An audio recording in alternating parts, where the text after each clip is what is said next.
जय हिंद। और आज हम अपना इम्पोर्टेंट जो मिडिवल हिस्ट्री का टॉपिक है, मुगल एम्पायर, यहाँ पे हम शुरू करेंगे। इसमें आज हम पढ़ेंगे अपने बाबर के बारे में। बाबर कैसे इंडिया में आया था। उसके बाद में हम क्या पढ़ेंगे, अपने हुमायूं के बारे में। हुमायूं ने कैसे अपना एम्पायर को स्टैब्लिश किया था। हमने ये भी पढ़ेंगे कैसे शेरशाह सूरी जो भाई साहब है, एसएसएस, शेरशाह सूरी भाई साहब ने कैसे हुमायूं को हराया था, और बाद में हुमायूं ने कैसे शेरशाह सूरी को हराया था और अपना जो मुगल एम्पायर है इसे कंटिन्यू किया था। ये हम सारी चीजें यहाँ पे पढ़ने वाले हैं। ठीक है, तो जब हम आगे बढ़ेंगे अपने मुगल एम्पायर के बारे में पढ़ेंगे। ठीक है, तो आपको औरंगजेब बता रखा है, क्योंकि औरंगजेब क्योंकि हमारा लास्ट रूलर देखने को मिलता है, तो आपको एक टर्म याद करने की जरूरत है जिसे हम कहते हैं भाजसा, भाजसा। ठीक है, बी से होगा आपका बाबर, एच से होगा आपका हुमायूं, ए से होगा आपका अकबर, जे से होगा आपका जहांगीर, एस से होगा आपका शेरशाह सूरी, और सॉरी शाहजहां, और ए से होगा औरंगजेब। जब आप यहाँ पे देखोगे औरंगजेब, ये हुमायूं और अकबर के बीच में यहाँ पे एक टाइमलाइन आती है जो कि होती है हमारी शेरशाह सूरी भाई साहब की। ठीक है, शेरशाह सूरी भाई साहब की थी, बट वो ये क्या कहते हैं, मुगल एम्पायर के काउंट नहीं होते हैं। ठीक है, वो अफगान रूलर होते हैं, तो इस वजह से हम उसे मुगल एम्पायर में काउंट नहीं करते। बट मैं यहाँ पे आपको बीच में शेरशाह सूरी के बारे में भी बताऊंगा, क्योंकि उनने भी कुछ टाइम तक हुमायूं का रूल नहीं था, कुछ टाइम तक अकबर का रूल नहीं था, बीच में शेरशाह सूरी का रूल हमें इंडिया पे देखने को मिलता है। तो जब हम बात करते हैं बाबर की, बाबर पता है दो इन्वेडर फैमिली से आता है। एक होते हैं आपके तिमोरी, जो कि आपके सेंट्रल एशिया के लाइक अच्छे खासे लाइक फैमिली है। ठीक है, मतलब फैमिली मतलब कि एम्पायर है, जो कि आपका सेंट्रल एशिया पे अच्छा खासा कंट्रोल रखता है। दूसरी थी चेंगिस खान। चेंगिस खान के बारे में अगर आपने क्लास 11 की बुक पढ़ी हुई, क्लास 11 की अगर आपने एनसीईआरटी पढ़ी हुई हिस्ट्री, तो वहां पे अच्छा खासा डिटेल में पूरा एक चैप्टर है अबाउट दी चेंगिस खान। ठीक है, तो इनकी जो तिमुरिड्स जो थे वो इनके फादर साइड से आते हैं, जो चेंगिस खान थे उनकी मदर साइड से आते हुए देखने को मिलते हैं। बाबर का जो रियल नेम है, his real name is Zahiruddin Muhammad Babur, Zahiruddin Muhammad Babur, the real name of Babur. ठीक है, जो कि हम शॉर्ट में बोलते हैं, जैसे आपकी भी आपके कोई दोस्त होंगे, आपका रियल नेम कुछ और होगा, आपको निकनेम कुछ और दे देते हैं, तो उसी टाइप में हमें ये चीज देखने को मिलेगी। ठीक है, जब हम बात करते हैं 1494 में, हुआ क्या था कि ये जब 12 साल के थे तब इन्हें गद्दी पकड़ाती थी। कहाँ की एक सिटी थी जिसका नाम क्या था, फेरगना। फेरगना वॉज अ सिटी जहां पे उन्हें 12 साल की उम्र में एक किंग बना दिया गया था। हुआ क्या, होता क्या है, जब एक कोई किंग है, ठीक है, जब जो किंग को एक बड़ा ओहदा दिया जाए, उससे पहले उसे एक सिटी का जैसे मेयर या गवर्नर टाइप का बनाया जाता है, so that he can gain some experience, कि अगर वो बाहर जाके कोई बड़ा एम्पायर संभाले, क्योंकि बड़ा एम्पायर संभालेगा तो ऑब्वियसली बात है उसके पास कोई एक्सपीरियंस हो। इस वजह से एक्सपीरियंस के लिए उसे फेरगना का एक सिटी का एक किंग बना दिया गया था। ठीक है, होता क्या है, जब ये किंग बना होता था तो इसने अटैक कर देता है समरकंद पे। समरकंद जो एक जगह थी जो कि सुल्तान अली मिर्जा के पास थी। सुल्तान अली मिर्जा कौन थे, इसी के एक रिलेटिव थे। ठीक है, जो कि इसके फादर साइड से थे, तिमुरिद रूलर। देखो तिमुरिद, तिमुर साइड, तैमूर जो कौन है, फादर की साइड से है कि नहीं है। ठीक है, तो तिमुरिद रूलर की डायनेस्टी से आते थे एक बंदा जिसका नाम क्या है, सुल्तान अली मिर्जा। मतलब अपने पापा के रिलेटिव को ही इसने क्या किया, पापा के रिलेटिव पे ही अटैक कर दिया, और जो समरकंद इलाका था उसे कैप्चर कर लिया। अब होता क्या है, सुल्तान अली मिर्जा को इसका बुरा लग जाता है कि यार ये मतलब क्या कहते हैं कि ये जो लड़का है ये आके मेरी जमीन पे ही कब्जा करे, जबकि ये मेरा ही रिलेटिव है। ठीक है, तो ये क्या बुलाता है, एक बंदे को बुलाता है जिसका नाम क्या है, मोहम्मद शबानी खान, जिसे हम एमएसके भी कहेंगे। ठीक है, एमएसके भी नाम से हम इसे आगे पढ़ेंगे, एमएसके। ठीक है, इट इज मोहम्मद शबानी खान। मोहम्मद शबानी खान कौन होता है, वो एक उज्बेक का लीडर होता है, मतलब उज्बेकिस्तान का एक लीडर होता है जिसका नाम होता है मोहम्मद शबानी खान। तो मोहम्मद शबानी खान किससे लड़ता है, वो जाके लड़ता है बाबर से। ठीक है, वो जाके लड़ता है बाबर से और उससे वापस वो समरकंद छीन लेता है। ये जो पूरी बैटल है, इस बैटल को हम क्या कहते हैं, बैटल ऑफ सरायपॉल। बैटल ऑफ सरायपॉल ये कब हुई थी, 1501 में। ठीक है, 1501 में ये बैटल होती हुई देखने को मिलती है। यही चीज मैंने यहाँ पे लिख के बता रखी है कि मोहम्मद शबानी और बाबर के बीच में हमें लड़ाई होती है, और बाबर अपनी कंप्लीट जमीन यहाँ पे हार जाता है। बाबर अपना हर चीज यहाँ पे हार जाता है। और ये जो एमएसके है, एमएसके को इनवाइट किसने किया था, आपके बाबर के अंकल ने, जिनका नाम क्या है, सुल्तान अली मिर्जा। सुल्तान अली मिर्जा को और क्या कहा जाता है, सुल्तान अली तिमुरिद भी कहा जाता है। ठीक है, अब बाबर ने अपनी सारी जमीन हार दी थी। ठीक है, बेचारा वहां पे किंग बनने के फिराक देख रहा था, समरकंद पे अटैक कर दिया, सुल्तान अली मिर्जा को हराया। मोहम्मद शबानी खान जो बाद में आए और उन्होंने क्या किया, ये समरकंद को वापस से छीन ली। समरकंद के साथ साथ और भी सारी जमीन यहाँ पे छीनते हुए देखने को मिलते, जिसे बोला जाता है बैटल ऑफ सराई पॉल। ये आपके बहुत बार पूछा गया, तो ये चीज आपके लिए इंपॉर्टेंट है, हर एक स्लाइड इंपॉर्टेंट है, मैं आपको बता रहा हूँ। ठीक है, अब 1501 में अपनी सारी जमीन हार गया। अभी भाग जाते कहाँ पे, अफगानिस्तान की रीजन की तरफ भागते हैं, तो वहां जाके 1504 में काबुल को कब्जा करता है और वहां का किंग बन जाता है। ठीक है, होता फेरगना को में किंग बनाया जाता है, समरकंद कैप्चर करता है, हार जाता है समरकंद को, फिर काबुल जाता है, काबुल में जाके वहां पे किंग बन जाता है। और ये पहला एक्सपीडिशन इंडिया में 1519 के अराउंड पे करता है, जब यूसुफजाई जो आपको यहाँ पे इलाका देखने को लगा, खैबर पख्तून वाला इलाका जो है, खैबर पख्तून वाला इलाका, यहाँ पे आता है और यहाँ पे आके जिसे इन्वेड करने की कोशिश करती है, यहाँ के जो लोकल रूलर्स होते हैं इन्हें ये डिफीट करता हुआ देखने को मिलता है। और यहाँ से जो इंडस नदी जा रही है, जो इंडस नदी हमें क्रॉस होती हुई देखने को मिलती है, इस इंडस नदी को ये क्रॉस करता है। ये हमारा पहला टाइम माना जाता है जब बाबर ने क्या किया था, इंडिया पे इन्वेड करना शुरू किया था। ये बात समझ में आई? ये हमें यहाँ पे देखने को मिलता है। बट जो हम फुल स्केल एक टाइप से कह सकते हैं कि ये जो आपकी ना फुल स्केल इन्वेजन हमें देखने को नहीं मिलती। ये कौन थी फुल स्केल इन्वेजन? आपको 1526 में देखने को मिलती है, जब फर्स्ट बैटल ऑफ पानीपत होता है, जो कि 20 अप्रैल 1526 में होता है। ठीक है, 15 अप्रैल 1526 में, ठीक है, 20 अप्रैल 1526 में आपको होता हुआ देखने को मिलेगा। अब एक चीज याद रखनी, ये जो बैटल ऑफ पानीपत की बात कर रहा हूँ, ये मैंने आपको पहले बता रखी थी, जो कि आपके इब्राहिम लोदी वर्सेस क्या कहते हैं बाबर के बीच में हुई थी, जब आपके आखिरी में जो आपके इब्राहिम लोदी भाई साहब थे वो हार जाते हैं और इन बाबर भैया में जीतते हुए देखने को मिलते हैं। वो हमने विजयनगर से पहली वाली वीडियो में कंप्लीट किया था, तो वो भी आप जाके देख सकते हो, बट उसमें थोड़ा सा ही बताया, इसमें थोड़ा और डिटेल में बताया जाएगा। अब बैटल ऑफ पानीपत में होता क्या है? बैटल ऑफ पानीपत 1526 में हुई थी, जो कि आपके इब्राहिम लोदी और बाबर के बीच में हुई थी, और बाबर यहाँ पे जीत गए थे, इब्राहिम लोदी यहाँ पे हार गए थे। इस टाइम पे हमने क्या देखा था? इस टाइम पे हमने यूज ऑफ गन पावर देखा था। ठीक है, कि गन पावर कैसे यूज किया जाता है इस टाइम पे। जो आप देखोगे कि जो कैनन्स वगैरह जो थे वो यूज किए गए थे। इससे पहले जो कैनन्स बाबर ही लेके आया था, ठीक है, मतलब बाबर ही कैनन लेके आया था, इससे पहले कहीं पे भी ये कैनन्स का इस्तेमाल नहीं किया गया था। बाबर ने एक और टेक्निक यूज की थी, जिसे कहता है ऑटोमन टेक्निक या रूमी टेक्निक भी कहते हैं। ये भी आपका कई बार पूछा गया है। अब देखो, इब्राहिम लोदी की सोल्जर 1 लाख सोल्जर थे, बाबर के 12,000 सोल्जर थे, फिर भी बाबर जीत गया। कैसे? Because of this technique. इसमें होता क्या था, ये ओटोमन एम्पायर यूज किया करते, जैसे एक यूनिट कहाँ रहेगी, पानीपत के इलाके में रहेगी, दूसरी यूनिट क्या करेगी, जो डिचेज होते हैं, गड्ढे वगैरह होते हैं, कि जैसे कोई भी आया वो गड्ढों में गिर गया, ठीक है, उन वैसे गड्ढे बनाने में वो बनाएगी। कि मान लो कि इन केस ये बाबर का इलाका है, ठीक है, यहाँ पे इन्हें काफी सारे गड्ढे बना दिए, ठीक है, काफी सारे गड्ढे बना दिए, और उन गड्ढों में जैसे बहुत ही कीलदार कुछ चीज डाल दी। तो यहाँ से अगर भागती हुई इब्राहिम लोदी की सेना आएगी, तो इन गड्ढों में गिरेगी, धक धक धक धक धक धक, और वहां पे उनकी मृत्यु हो जाएगी। ये एक one of the thing.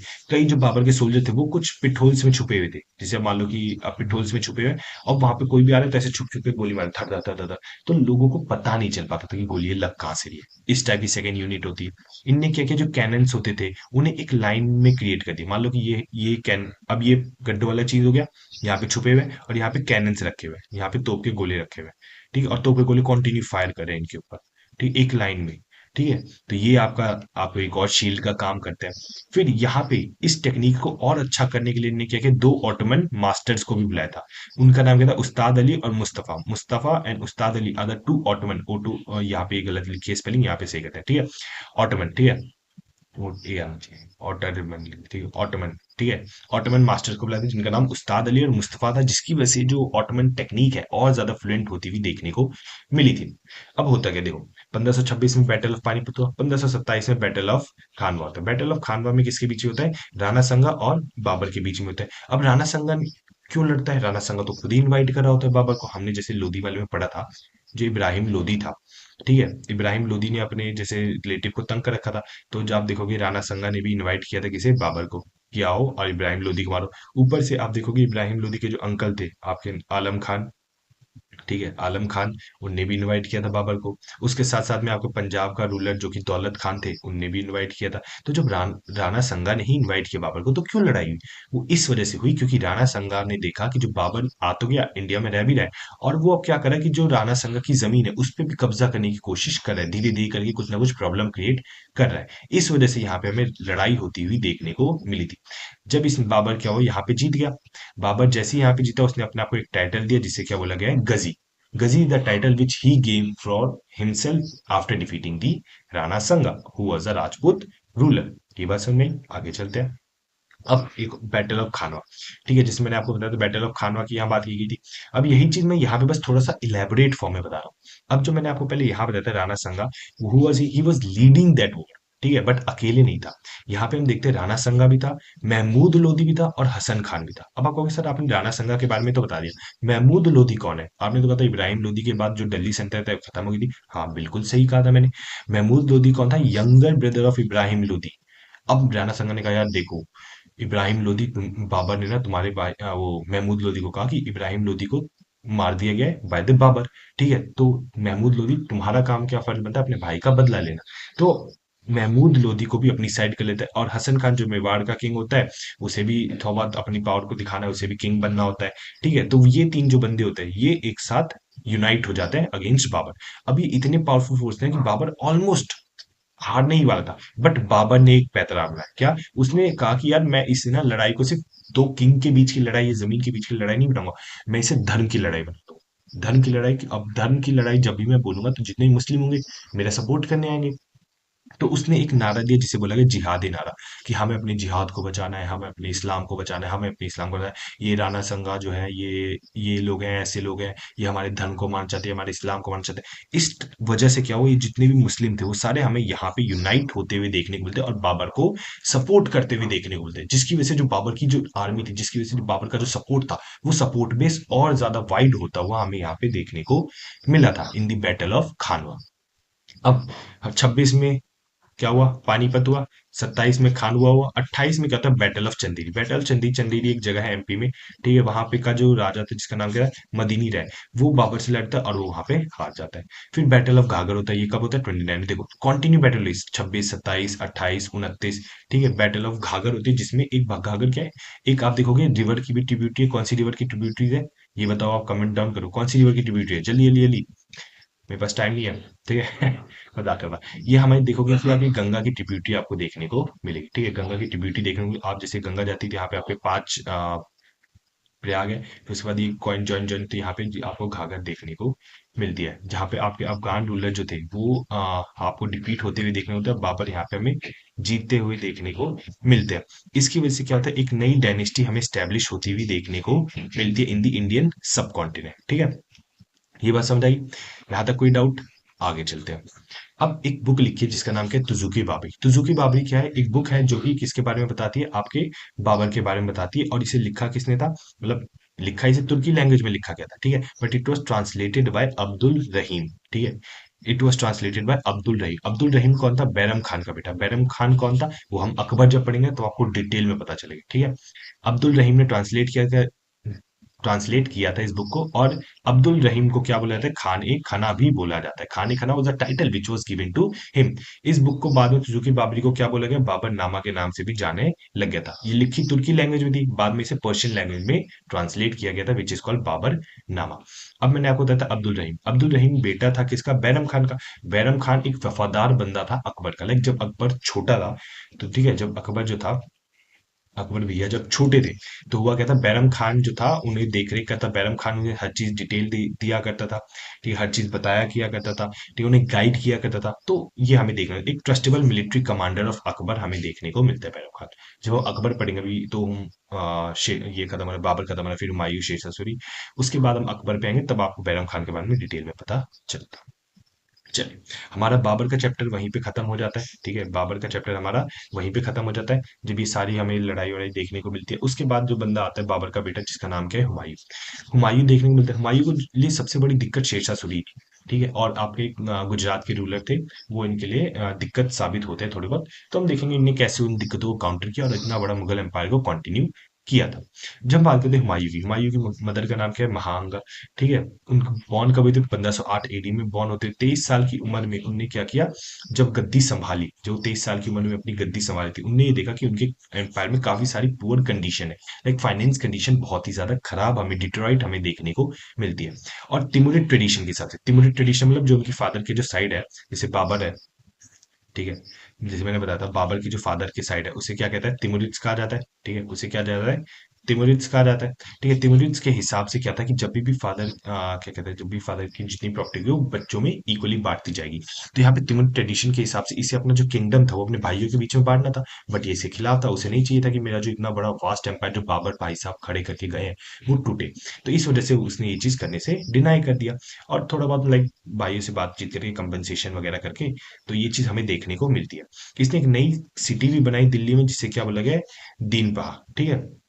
Dinpanah was a new city which was made in Delhi when he got on the throne, ठीक है। इसके लिए दो बड़ा थ्रेड जो मैंने आपको बताया था, फर्स्ट वॉज दी अफगान्स, जो कि आपको देखने को मिले, और second was the Gujarat ruler जिसका नाम क्या है, बहादुर शाह, ठीक है। बहादुर शाह भी एक हमें पावरफुल रूलर देखने को मिलते हैं गुजरात के, जो जिन्हें लाइक हुमायूं की नाक में दम कर दिया था, ठीक है।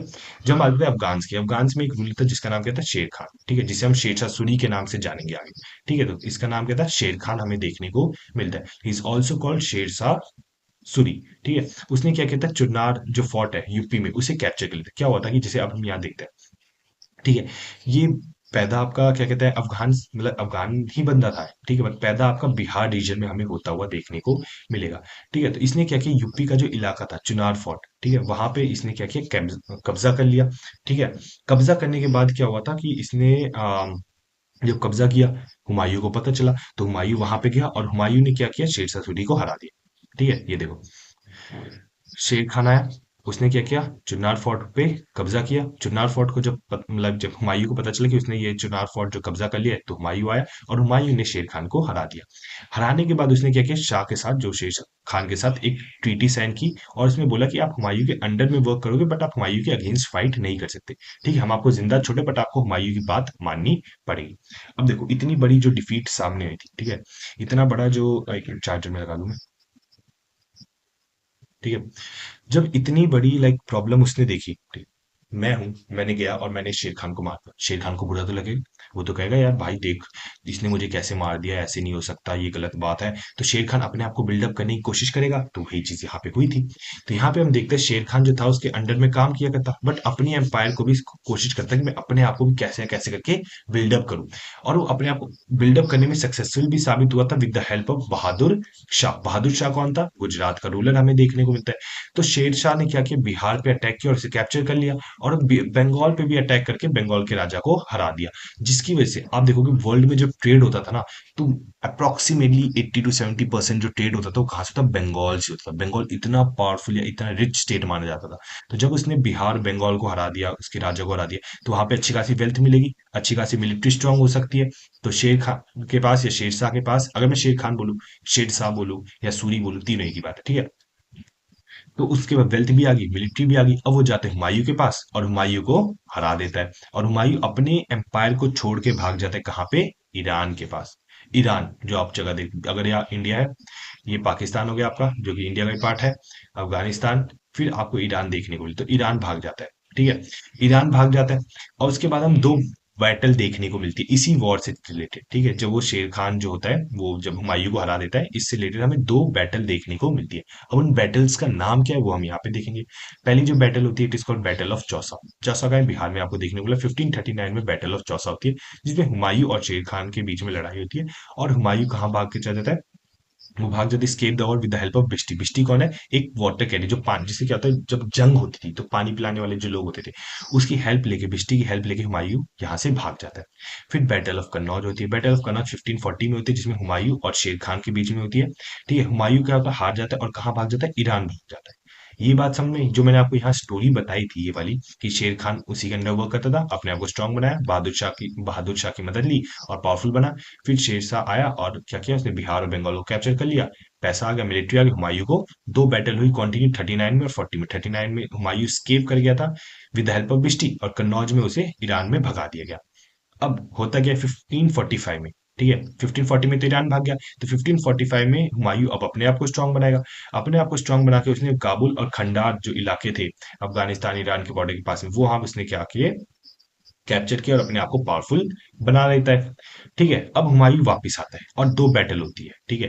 पहली बैटल होती है बैटल ऑफ मच्छीवाड़ा जो कि आपका हुमायूं के बीच में होती है और सूरी एम्पायर, ठीक है? जो कि शाह होता है, ठीक है? शेरशाह सूरी जो होता है वो यहाँ पे हार जाता है, हुमायूं जीत जाता है और शेरशाह सूरी हार जाता है।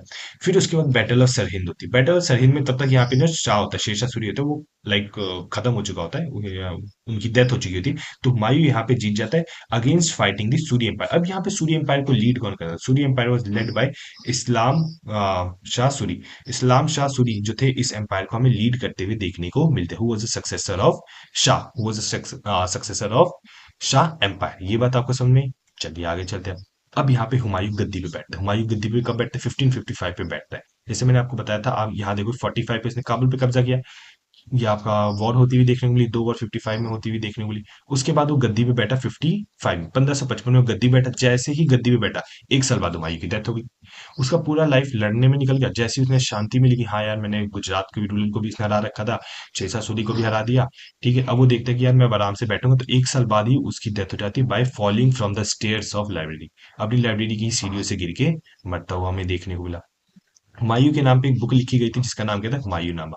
हुमायूं नामा लिखा किसने था, it was written by Gulbadan Begum. Gulbadan Begum कौन थी, बाबर की बेटी। बाबर की बेटी मतलब हुमायूं की बहन। तो हुमायूं की बहन ने ही ये किताब लिखी थी विच इज कॉल्ड हुमायूं नामा, तो जिसका नाम क्या था, गुलबदन बेगम, हमें देखने को मिलता है। यहाँ पे हमें तीन पेंटर्स भी देखने को मिलते हैं इस टाइम पे। पहले कौन थे, मीर सैयद अली। दूसरे कौन थे, मदाना दोस्त मुसाविर। और तीसरे कौन थे, मोइनी यूसुफ। ये तीन हमें पेंटर्स यहाँ पे देखने को मिलते हैं, मीर सैयद अली, मुदाना दोस्त मुसाविर और मुआना यूसुफ। ये तीन पेंटर हमें यहाँ पे देखने को मिले। अब मैंने पेंटर क्यों कराया, क्योंकि पीवाईक्यू में कई बार पूछा गया है, तो आप ये नाम याद कर लो। और मीर सैयद अली तो बहुत बार पूछा गया है, ठीक है, तो इसलिए, ठीक है। फिर हम बात करें किसके बारे में, शेरशाह सूरी के बारे में, क्योंकि अब हमने हुमायूं के बारे में बात कर ली, हमने इन दोनों के वॉर के बारे में बात की, स्ट्रगल के बारे में बात की, बाबर के बारे में बात की। अब थोड़ा बहुत हम शेरशाह सूरी के भी थोड़ा बैकग्राउंड वगैरह देख लेते हैं। अब जो हम बात करते हैं इनका चाइल्डहुड नेम, इनका चाइल्डहुड नेम कहते हैं, इनका चाइल्डहुड नेम था फरीद। ठीक है, इनके फादर कौन थे, एक लैंडलॉर्ड थे ससाराम के। ससाराम क्या है, बिहार में एक जगह है, बिहार का एक जिला है ससाराम। ठीक है, वहां के हमें लैंडलॉर्ड देखने को मिलते हैं, कौन, शेरशाह सूरी। मैंने आपको बताया था कि ये कौन थे, अफगानिस्तान से आए हुए, बट बिहार में पैदा वैदा हुए थे, ठीक है, तो अफगान ही थे। ये बात समझ आई। अब होता क्या है, जब ना ये शेषासुरी लाइक कहीं जंगल वंगल में होते हैं, तो एक साउथ बिहार का ना एक सूबेदार होता है। सूबेदार जिसका नाम क्या है, बहर चाल लोहानी। बहरचाल लोहानी वो द सूबेदार ऑफ बिहार। तो वो जा रहे होते हैं, तो वो देखते हैं कि कैसे ये जो बंदा था जिसका नाम ये आपको फरीद देखने को मिलता है, इसने एक जानवर को, जानवर मतलब कि लायन को, किंग, ठीक है, जो कि जंगल का किंग है, लायन है, ठीक है, उसे क्या किया, इसने मार दिया। किलिंग भी नहीं होगा, किलिंग होगा, ठीक है, एनजी, ठीक है। उसने क्या किया, जानवर एक लायन को मारता हुआ देखने को मिला। तो उसके बाद से इसका नाम बोला गया कि शेर खान रखा गया, शेर खान, शेर को मारने वाला, ठीक है। तो इस वजह से इनका नाम शेर खान पड़ा था, फ्रॉम फरीद। ये बात समझेगी। अब होता क्या है, जो लोहानी भाई साहब होते हैं, इनकी हो जाती है डेथ, इनकी हो जाती है डेथ। अब सूर्य एम्पायर जो था, जो आपके ये शेर खान भैया थे, इन्हें तो क्या चाहिए, इन्हें तो गद्दी चाहिए, इन्हें तो पावर चाहिए था। तो इनने मौका देखा, उन्होंने कहा लोहानी भाई साहब हो गए खत्म। तो इनने क्या कहा कि इन्हें गोल्डन अपॉर्चुनिटी मिली, किसकी, लोहानी की जो वाइफ थी, ठीक है, लोहानी की जो वाइफ थी, वो तो क्या होगी, विडो होगी, विधवा होगी। तो इसने कहा आप चिंता ना करो, आप विधवा हो गई, कोई दिक्कत नहीं, मैं आपसे शादी करने के लिए तैयार हूँ। और ये लोहानी की जो वाइफ होती है उससे शादी कर लेता है। और जब वाइफ से शादी कर लेगा तो इसे क्या बना देता है, ruler of south Bihar. Bihar के दक्षिणी हिस्से का इसे राजा बना दिया जाता है, क्योंकि लोहानी तो वहां का एक अच्छा खासा आपको प्रेस्टीज बंदा देखने को मिलेगा, आपके साउथ बिहार का आपको क्या कहते हैं, सूबेदार, मतलब कि एक टाइप का रूलर आपको देखने को मिलेगा। बट जब लोहानी की डेथ हो जाती है, उसकी वाइफ रूल कर दी होती है, वाइफ से शादी कौन कर लेता है, आपके ये शेरशाह सूरी भैया।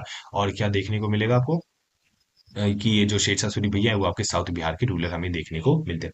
मतलब मेरे अभी ये जहां मैं बैठा हूं, तो आपको ग्लास में भी दिख रहा होगा कि इधर विंडो है, ठीक है, तो विंडो के बाहर एक कबूतर आके बैठा था, and he was watching, glass लगा है तो ग्लास से वो देख रहा था मुझे, ऐसे ऐसे चल के रहा है, फिर गया और अभी एक और कबूतर आया, दो दो कबूतर बैठ के देख रहे थे। तो भाई मैं तुम्हें देख रहा हूँ, बता रहा हूँ, फिर वहां देख रहा हूँ कि दोनों एक एक करके देख रहे थे। चलो छोड़ो, आगे चलते हैं। फिर टाइमलाइन के बारे में बात कर लेते हैं कि शेरशाह सूरी का टाइमलाइन हमें क्या देखना है। 1529 में क्या हुआ, यहाँ पे हम देखते हैं कि इसने बंगाल के एक राजा था जिसका नाम क्या था, नुस्रत शाह, जो कि आपके आपके शाही डायनेस्टी के हमें देखने को मिलते हैं। इसके साथ ट्रीटी करता है कि आप मेरे एम्पायर के अंदर वर्क करो, ठीक है, मैंने आपको यहाँ बताया था, कहा गया, यहाँ पे, ठीक है, कि यहाँ पे जो शेर खान था, जो शेर शाह, शेर खानी की बात है, उसने बिहार को हरा दिया था और बंगाल के राजा को भी हरा दिया था। तो वही जो राजा है वो आपका यहाँ देखने को मिला, जो कि शाही डायनेस्टी का है, जो कि नुसरत शाह आपको देखने को मिलेगा। उससे हरा के ट्रीटी उटी की कि आप शेर शाह के साथ ही, मतलब मेरे साथ ही सारी डीलिंग करोगे, मेरी बात मानोगे, जो भी आ, मेरी बात मानोगे, जो भी मैं कहूंगा वो चीज आपको करनी पड़ेगी। और फिर उसने बंगाल के रूलर को हरा के अपने आप को एक टाइटल दिया जिसका नाम क्या है, हजरत ए अला। Hazrat e Ala was a title which was given by himself after defeating the Bengal king. अब एक सलाह, 1530 में कहता है, उसने क्या कहता है, चुनार, जो चुनार आपको मिर्जापुर में जो फोर्ट होता है, ठीक है, याद है, मैंने आपको बताया था, चुनार फोर्ट वाला कहाँ गया, ये रहा चुनार फोर्ट, ठीक है। तो यहाँ पे वो क्या करता है, अटैक करता है और वहां पे उस फोर्ट को कब्जा कर लेता है, जो कि आपको मिर्जापुर यूपी के इलाके में देखने को मिलेगा। यहाँ का किंग कौन था, तज Khan was the king of this area and married the Chunar wife. तो उसकी जो एरिया हो गया वो भी राजा उसे मिल गया। 1534 में बैटल ऑफ चौसा होता है, जिसमें क्या होता है, हुमायूं को हरा देता है और उसने अपना एक टाइटल अडॉप्ट करता है जिसका नाम है शेरशाह सूरी। 1540 में बैटल ऑफ कन्नौज होता है जिसमें हुमायूं को हार जाता है, और वो क्या करता है, एक किला बनाता है जिसका नाम है रोहतांगगढ़ फोर्ट, जो कि बिहार में आपको देखने को मिलेगा, नॉर्थ वेस्टर्न इन्वेजन से बचने के लिए। Battle of Chausa, battle of Kannauj, ठीक है, battle of Chausa, battle of Kannauj, ये हमने यहाँ पे खत्म कर रखा है डिटेल में। ठीक है। फिर 1545 में क्या होता है, वो कलिंजर की फोर्ट को अटैक करता है, जो कि कलिंजर का फोर्ट क्या है आपका बुल्देलखंड यूपी में देखने को मिलता है। और वहां का राजा कौन था, किरल सिंह को हरा देता है। जो कि ये 1545 वाली जो कलिंजर फोर्ट है, ये आपकी लास्ट वॉर होती है of the Sher Shah Suri empire. तो ये आप याद रख लेना, ये आपके कई बार पेपर में पूछा गया, लास्ट वॉर ऑफ कब कहाँ हुई थी, किस राजा के साथ हुई थी। ठीक है, ये हमें देखने को मिलता है। जैसे ही वो जीतता है, मतलब वो जैसे ही वो वॉर जीतता है ना, उसकी डेथ हो जाती है तुरंत ही, मतलब तुरंत, मतलब कि एक दो दिन के अंदर ही उसकी डेथ होती हुई हमें देखने को मिलती है। जीत जाता है बट मर जाता है। फिर उसका जो सक्सेसर होता है, जिसका नाम क्या है, इस्लाम शाह। इस्लाम शाह जो होता है वो हार जाता है किससे, हुमायूं से 1555 में। मैंने आपको बताया था, ये देखो, बैटल ऑफ सरहिंद में हारता है कौन, इस्लाम शाह हार जाता है, और हुमायूं जो होता है अपने एम्पायर को वापस कंट्रोल कर लेता है। ये बात समझ में आई? ये हमें यहाँ पे देखने को मिलता है सक्सेसर में। जब हम बात करें कुछ काम जो शेरशाह सूरी ने स्टैब्लिश किए थे, वो थे सिकंदर गजी, कोर्ट, कॉइन्स, आर्किटेक्चर, एजुकेशन और पद्मावत। ये कुछ पांच छह वर्क थे जो इसने स्टैब्लिश किए थे। अब हम इनके बारे में डिटेल में पढ़ेंगे। सिकंदरी गजी क्या है, मान लो एक लैंड मेजरमेंट सिस्टम, मान लो ये एक फट्टा सा है, कुछ इंस्ट्रूमेंट है, मतलब कोई एक लकड़ी सा कोई पीस हो गया, और ये 39 इंच का है, एग्जाम्पल ये 39 इंच का है, तो इससे उस जमीन को नापा जाएगा। ठीक है, ये हमें यहाँ पे बोला गया है, it is a land measurement, जो कि 39 इंच का हमें देखने को मिलता है। यहाँ पे कोर्ट में क्या हुआ, इसके कोर्ट में ना काफी सारे लाइक बढ़िया बढ़िया आपको मिनिस्टर्स देखने को मिले, जिनमें से एक मिनिस्टर था टोडरमल, जो कि कौन था, रेवेन्यू ऑफिशियल हमें देखने को मिलता है, जिसके से रेवेन्यू फ्लो जो था कंट्री में, कितना पैसा चाहिए, कैसे जाना चाहिए, क्या हो रहा है क्या नहीं हो रहा, तो वो सारा एक अच्छा खासा डिटेल जो हमें तोदरमल देता हुआ देखने को मिलता है। फिर एक पद्मावत, पद्मावत एक कहानी आपको देखने को मिलती है, जो कि लिखी किसने थी, it was written by Malik Muhammad Jayasi. Malik Muhammad Jayasi has written a story called Padmavat. ठीक है, शेरशाह सूरी के टाइम पे हमें देखने को मिलती है। यहाँ पे और क्या होता था कि यहाँ पे कॉइन्स जो होते थे, गोल्ड, सिल्वर और कॉपर के हमें बनते हुए देखने को मिलते हैं। गोल्ड, कॉपर और सिल्वर के बनते हुए देखने को मिलते हैं। सिल्वर के कॉइन को क्या बोलता है, रुपया बोला जाता है। सिल्वर के कॉइन को क्या बोला जाता है, रुपया बोला जाता था। ये बात समझ में। अब हम यहाँ पे देखेंगे आर्किटेक्चरल क्या किया था। यहाँ पे आप देखो, शेरशाह का मकबरा was made in Sasaram Bihar, क्योंकि वो बिहार से ससाराम के इलाके से आता था, तो वहां पे मकबरा बनाता हुआ देखने को मिला। और दिल्ली एक खूनवा 1541 में बनता हुआ देखने को। अब दिल्ली मतलब दिल्ली में ही होगा, ऑब्वियस सी बात है। अब जब हम बात करते हैं एजुकेशन की, एजुकेशन इसने पर्शियन में, अरेबिक में और काफी सारे जो लैंग्वेजेस में इसने क्या की थी, पढ़ाई की थी। और जो लोकल मौलवीज थे, मौलवीज कौन थे, जो इस्लाम टीचर्स, जो मौलवीज होते हैं, उनने इसे पढ़ाया था। और काफी सारे एडमिनिस्ट्रेटिव वर्क, मिलिट्री टैक्टिक्स, ठीक है, गवर्नेंस का काम इसने अपने बड़े लोगों से, लाइक जो अफगान के बड़े बड़े लीडर्स थे, उनसे सीखा था। ठीक है, जो चीफ इलाके हो गए उनसे, जो चीफ्स हो गए जो उनके इलाके में वर्क किया करते, उनसे सीखा कि काम वाम कैसे होता है, मिलिट्री कैसे चलती है, गवर्नेंस कैसे चलती है। ये सब वहां से सीखता हुआ देखने को मिलता है। अब Sher Shah Suri, why he was famous, और he was famous for because he establish the army cantonment. Army cantonment क्या होता है, different parts of the empire में एक आर्मी का एक ग्रुप। जैसे आज के टाइम पे आप देखते हो कि ये आर्मी कैंटोनमेंट इलाका है। भारत के अलग अलग हिस्सों में आर्मी कैंटोनमेंट, मतलब आर्मी के अलग अलग पार्ट्स, एक ग्रुप ऑफ सोल्जर्स होते हैं जो कई जगह पे स्टेशन होते हैं। ठीक है, तो ये आपको देखने को मिलेगा। फिर इसने क्या किया था, ही स्टैब्लिश स्ट्रॉन्ग गैरिसन मतलब ग्रुप ऑफ सोल्जर्स जो कि लॉ एंड ऑर्डर को मेंटेन करने में हेल्प करते थे।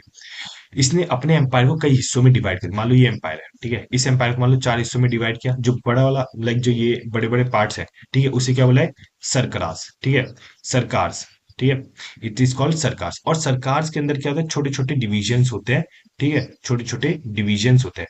ठीक है, ये छोटे छोटे divisions, these divisions are called parganas. ठीक है, these divisions are called parganas. मान लो कि मैं दिल्ली, ये क्या है, ये पूरा दिल्ली है। ठीक है, मैं दिल्ली में रहता हूँ, दिल्ली इज कॉल्ड सरकरास। ठीक है, सरकार्स। ठीक है, जो भी प्रोनाउंसिएशन देख लें। ठीक है, उसके बाद अब दिल्ली के अंदर मैं राजनगर पार्ट टू में रह रहा हूं, तो Rajnagar part two is called parganas. Rajnagar part two is called parganas. ये south western Delhi is called Parganas.